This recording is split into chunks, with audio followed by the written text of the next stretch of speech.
së bashku për cilë të kjo zhvillimet më të fundit nga bota e sportit. Është mbyllur faza e para a biznes superiore me ndeshje interesante në javën e 9 ku spikati derbi i kryeqytetit Dinamo Partizani, i cili u zhvillua në Elbasan dhe përfundoi me shifra 2-0 për Nëndece. Ndërkohë Tirana psoi një humbje të hidhur në kryeqytet nga Elbasani që fitoi me rezultatin e thellë 4-1. Ndërkohë në sfidën tjetër, Flamurdari shkaktoi surprizën e madhe duke ndalur Vllaznin kryesuese 1-0 në Vlorë duke arritur fitoren e parë në këtë kampionat. Ndërkohë dy sfidat që u zhvilluan një ditë më parë, Bylis fitoi 2-1 me Vorën dhe Egnatia 1-0 me Teutën. Është zgjedhur edhe formacioni më i mirë i javës së 9 të superiores. Trajner është zgjedhur tekniku i Vlorës, Morierio, pas fitores së arritur në shtëpi. Ndërkohë në port, Dajsinani Egnatias, në mbrojtjen me 3 Marku Flamurtari, Dita Dinamo dhe Lulaj Elbasani. Në mesfush, Trashi Flamurtari, Vidal Teuta, Fernando Egnatia dhe Sango Bylis. Në repartin e sulmit albaneze Egnatia, Bregu Dinamo dhe Cage i Elbasanit. Për diskutuar për atë se çfarë prodhoi java 9 për në tërësi edhe faza e pare superiores, u zhvillim intervistë me gazetarin e RTS-s Kristo Thoma. Kristo, përshëndetje. Përshëndetje Trilon. Ndeshje vërtet interesante, ndalim tek derbi të cilin ju e komentuat live. Si ishte kjo sfidë? Partizani zhgënjen në një moment vështirë, nga ana tjetër Dinamo e cila po rritet në klasifikim. Sigurisht që në nisje të ndeshjes, referuar asaj se çka skuadrat kanë dhënë deri tani në kampionat, Dinamo shihej si favorite për këtë derbi. Pavarësisht se në disa pjesë të ndeshjes Partizani duhet të thënë që bëri mirë, madje e vuri edhe në vështirësi Dinamon, gjë e pranuar dhe nga dy trajnerët në fund të ndeshjes, duke shtuar pak edhe bukurinë vetë sfidës. Por më pas unë mendoj që fitoi, po them ajo, siguria më e madhe që Dinamo ka si ekip dhe shfaqet në fushë të lojës, ndërsa te Partizani pikërisht e kundërta, pas siguria që ka shfaqur edhe herë të tjera, e ndëshkoi, sepse nëse kujtojmë golin e avantazhit të Dinamos, erdhi pikërisht referuar dhe një pasigurie në prapavjen e Partizanit dhe kjo nuk ndodh për herë të parë. Partizani vjen me 13 gola të pësuar dhe është sigurisht një shifër alarmante jo vetëm për një skuadër që pretendon katërshen e parë apo me pretendimet fillestare të Partizanit për të garuar për titull, por dhe për një skuadër që kërkon të sigurojë qëndrimin në kategori, kjo është një shifër alarmante. Kjo ishte diferenca, pra po them siguria në momente të caktuara që bëri diferencën edhe në ndeshje dhe i dha një fitore patjetër të merituar skuadrës së Dinamos. Dhe Dinamo, siç e thatë tashmë, rritet, është vetëm 2 pikë larg vendit të parë dhe është ajo që ne e kemi projektuar dhe parashikuar që skuadra si Dinamo, Egnatia dhe Vllaznia do të jenë aty në garë për atë Final Fourin e famshëm. Kurse Partizani sigurisht që duhet të bëjë shumë kujdes në vijim të kampionatit, që në fazën e dytë duhet të jetë një tjetër skuadër. Pra, e thjesht për Partizanin është që nuk duhet të jetë ajo që ishte këtë fazë të parë. Po, a ka potencialin Partizani që t'i largohet fundit klasifikimit në këtë moment vendi 8 pikë, situata e vështirë, duhet të largohet nga kjo zonë, më pas të pretendoj për Final Four, si e sheh, ku është ndërmjet kësaj renditje Partizani?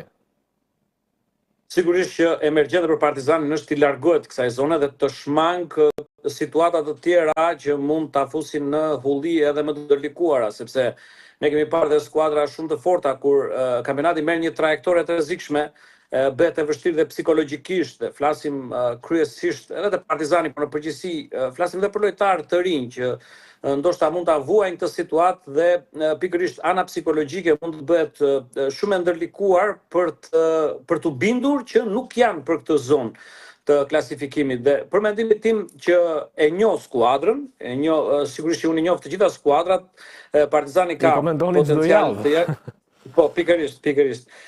Partizani ka një potencial vërtet shumë interesant. Është ndoshta skuadra me organikën më të zgjeruar dhe ka aty element, sepse nëse ne i kthemi në kujtesë gjithçka e kemi thënë në këtë fazë të parë, Partizani ka vuajtur edhe mungesa të shumta, dëmtime lojtarësh, lojtarë që nuk kanë ardhur në formën e dur. Për mendimin tim e ka potencialin që brenda ekipit jo vetëm që të bëjë më mirë se sa në fazën e parë, por sigurisht që mund të synojë edhe për më lart. Por ajo që the është shumë e vërtetë që fillimisht duhet të kalojë ngërçin e këtij momenti të renditjes, aspektin psikologjik, sepse ato gabime të vazhdueshme në mbrojtje kanë brenda efektin psikologjik. Nëse shikon një skuadër që për 60 apo 70 minuta luan mjaft mirë, vënë në vështirësi një skuadër si Dinamo, mbrohet mirë dhe pastaj në harkun e 5 minutave apo 10 minutave kryen disa gabime që janë të pashpjegueshme, sigurisht që kjo skuadër ka një problem psikologjik brenda saj. Megjithatë është e turpshme që të shohim Partizanin në këtë pozicion klasifikim, Tiranën, Flamurtarin. Dua një koment për Tiranën, këmbanat e alarmit po bien për këto tre ekipe në fakt. Këmbanat e alarmit për Tiranën kanë filluar të bien që sezonin e kaluar. Ishte një sezon i vështirë, i ndërlikuar, ne e mbajmë mend të gjithë që me shumë vështirësi siguroi vendin e 8, pra për mos të rënë nga kategoria, shkoi në play-off dhe me shumë vështirësi dhe përballë Pogradecit qëndroi në kategori. Personalisht prisja një reflektim nga klubi i Tiranës, referuar situatës së vitit të kaluar, por që në nisje është parë edhe më keq se sa sezoni i kaluar. Përse, pa u futur në gjykimin e diferencave të lojtarëve, 10 mes i 10 apo trajnerit, ndërtimi i skuadrës ka ardhur pak në mënyrë të çuditshme. Është ndërtuar fillimisht skuadra, më pas ka ardhur trajneri, më pas drejtori sportiv. U zvendësua trajneri Mile vetëm pas 2 javësh dhe tani flitet që është pikpyetje te trajneri Bordin. Sigurisht që janë situata që nuk e ndihmojnë skuadrën e Tiranës, e cila siç thash vinte nga vështirësi nga sezoni i kaluar, duhet të bënte një përmirësim në mënyrën e organizimit të gjërave, ndërtimit të skuadrës dhe nëse unë thashë që Partizani shikoi potencial që mund ta dërgojnë edhe për lart në ndeshjet që kanë parë te Tirana, unë shikoj që kjo Tiranë ka përshtypjen që lojtarëve të vet po ju merr maksimumin.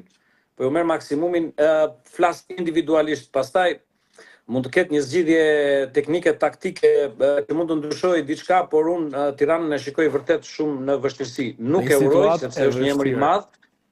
Pa diskutim, emër i madh dhe kampionati ka merr një dimension tjetër kur është mirë Tirana, Partizani, Flamurtari, Vllaznia. Dhe më fal që të ndërpres, por Tirana sistem për atë që përfaqëson historinë e saj, tifozët e shumë që e mbështesin, pa dyshim që duhet të gjejë zgjidhje urgjente sepse Tirana ja ka borxh historisë dhe këtyre tifozëve dhe kampionatit që të ketë një përfaqësim krejt ndryshe në kampionat. Ka pasur dhe një banderol ironim nga tifozët e Elbasanit gjatë ndeshjes me Tiranën, po Refika Elili mos ik nga Tirana, domethënë vazhdojnë edhe thumbimet edhe nga tifozëritë e tjera. Shiko, personalisht unë nuk dua të futem në analizën e individëve të veçantë për më tepër kur ata janë president klubesh. Sigurisht që unë kujtoj një deklaratë të dikushme të Silvio Berlusconit kur Milani i tij nuk shkonte mirë dhe kritikoi, thoshte publikisht që dëgjoni tani ju jeni tifozë dhe ju dhëm gjendja e skuadrës. Edhe unë jam tifoz i Milanit, shumë tifoz dhe më dhëm gjendja e skuadrës, por përveç kësaj unë paguaj lekët e kësaj gjendje. Ajo që është më e rëndësishme. Në fakt Tirana është e habitshme, do të paguhen kontratat majme dhe në fund ndodhin situata, duket sikur i pëlqen këto vështirësitë, po megjithatë mos ngelim vetëm tek Tirana. Jo, në ta mbyllur, është e qartë që është keq menaxhim, sigurisht që i pari që do të dalë nga kjo situatë presidenti Halili që ka investuar shumë te kjo skuadër, ne themi gjërat ashtu siç janë, është i keq menaxhim. Dhe shkurtimisht është mbyllur faza e parë, dua ekipin i cili të ka surprizuar më shumë në këtë start të superiores dhe lojtari që ka bërë diçka më tepër se tjerët. Shkurtimisht. Sigurisht që skuadra që ka befasuar për mirë është Vllaznia, hequr ndeshjen e fundit përballë Flamurtarit, sepse ajo që pritej lojtarë që kanë ardhur kanë krijuar një grup shumë të mirë, sidomos për sa i përket manovrave sulmuese dhe patjetër që ka befasuar, duke qenë në krye të renditjes me merit, ndërsa për lojtar mendoj që është e vështirë në kampionatin ton edhe në këtë sezon që të evidentosh një të vetëm. Përveç faktit që është një lojë skuadre, por ne nuk kemi një sulmues që të dominojë, edhe Bekim Balaj që është shënuesi më i mirë, ti nuk mund ta evidentosh me diferencë me të tjerët. Ne nuk kemi një super mbrojtës që të bie në sy apo ndonjë mesfështor që të bëjë diferencën. Pse është vërtet, megjithatë mua më kanë bërë përshtypje disa lojtar. Po, për shembull është ai lojtari i Vllaznis që u afrua në këtë merkato nga Austria. Kastrati pa diskutim, por një emër i ri gjithashtu, Murata, ai që ka bërë mirë në emra ka plotë, po ti pse një dhe për një është e vështirë. Po, më jep dy. Gjithashtu mbrojtësi Gomez i Teutës ka qenë vërtet jashtëzakonshëm. Përshtatshëm. Djaloj i Elbasanit ka qenë një element që ka spikatur patjetër, po sigurisht që unë do t'i kthem dhe disa njerëve të vjetra, se për shembull Trashi po bën një kampionat shumë të mirë tek skuadra e Flamurtarit, pavarësisht vështirësive të skuadrës. Po ashtu e Satmala është gjithmonë aty duke e ndihmuar skuadrën e Vllaznisë. Albano Aleksi nuk ka nevojë më për komente për sa i përket kampionatit tonë, po ashtu Xhemajti. Ke bërtitur më shumë në koment, shkurtimisht, një emër që ke bërtitur kur është bërë gol. Një emër Jago, goli Vllaznisë javën e kaluar. Mirë. Ishte goli vetë që të detyronte. Ishte goli i bukur pa diskutim. Mirë, Kristo Thoma, ishte kënaqësi të kishim program. Falenderoj për kohën. Faleminderit dhe juve. Mirë, miqtë Kupi Sportiv, kemi rritur në fund të programit duke falendëruar për vëmendjen bashkë. Mirupafshim.